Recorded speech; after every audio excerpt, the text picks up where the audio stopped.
Punjab, the land of five rivers. With its fertile alluvial soil and great agricultural growth, it is known as the grain basket of India. Even though the Green Revolution succeeded in Punjab, this picture is no longer rosy. The environmental consequences have turned the prosperous land into a growing web of sorrow and despair. Know the reason? It is air and soil pollution due to stubble burning. Every winter, this metamorphosizes into a crisis as the air turns into a dark cesspool of carbon and nitrous oxide. 82% of the total crop residue burnt every year releases 32.2 metric tons of CO2 and 0.2 metric tons of ppm, which accounts for 40% of the smoke. And since it further leads to soil infertility, it also sets up vicious cycles for the farmers.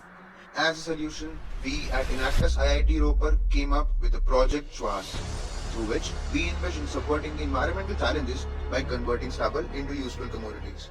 Our project first targets the problem of economically and conveniently removing stubble from farms, which the existing stubble removal methods weren't able to achieve. Enactus students and other research scholars under the mentorship of Dr. Prabir Sarkar developed a cost-efficient and groundbreaking solution for the aforesaid problem in the form of SRM, stubble removing machine. It can simultaneously harvest and load stubble into this SCT, stubble collecting trolley, and can couple with every kind of tractor, thus being significantly more economical than the prevailing solutions. Now comes the usage of a plain stubble, for which we came up with three verticals.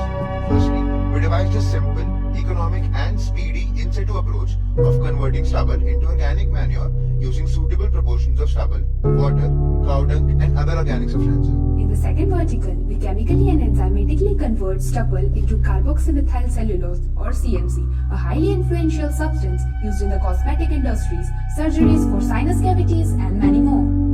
For this purpose, hemicellulose and lignin were first removed and later rice stubble cellulose was swollen in moderately basic solvent. Synthesis conditions such as acidic content, temperature and time were investigated to obtain CMC from rice stubble.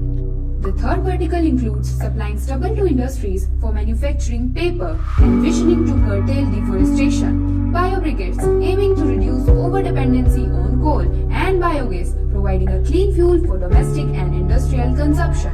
With the motto of Let Punjab Breathe a Safe Life, our project aims at providing fresh air to the people of Northern India. Shwas has the potential to prevent 23 tons of carbon dioxide, 960 kg of carbon monoxide, and many other harmful gases from getting released into the atmosphere per season. For our initial stage, we target to collect more than 16 tons of stubble from 18 acres of nearby land, which would eventually generate an estimated income of Rs 15 to 20,000. The manure would serve as an efficient substitute to chemical fertilizers, thereby preserving the soil quality and also preventing water pollution caused by the chemicals which run off to the water bodies. CMC, which is the raw material for numerous industries, will also be a powerful use of stubble. The project would thus target several UN Sustainable Development Goals in the course of its deployment, including affordable and clean energy, decent work and economic growth, climate action, good health and well-being, and responsible consumption and production. During implementation, we would have indirectly planted 3,600 trees and would have also saved around 25 lakhs, achieving a sustainable environment fit for all. Now talking about the sustainability of the project, being fairly simple, the process of converting stubble to manure can easily be propagated to farmers, and thus they can convert stubble into manure at their farms itself. With our second vertical, our aim is to create a breakthrough in the field of biotechnology, which has a huge potential in the future. Under the mentorship of our professor, Dr. Bodhi Sattvadas, we are planning to use the CMC generated to devise a cost-efficient 3D printer ink so as to create biocompatible scaffolds which will be used in tissue regeneration and wound healing. Efficiently achieving this target isn't into a single hand. We thus collaborated with RS Farms to generate biogas from stubble, and we also plan to collaborate with hospitals and R&D labs in India so as to produce biocompatible scaffolds. The plague of air pollution caused by stubble burning must be curbed before it engulfs us. We must strive hard to tackle this ominous problem that has reduced our cities to mere gas chambers. Shwas has the potential of reviving the environment along with creating entrepreneurial opportunities. Let's follow the path of safeguarding the environment by trusting the power of transforming a harmful waste into a therapeutic breakthrough.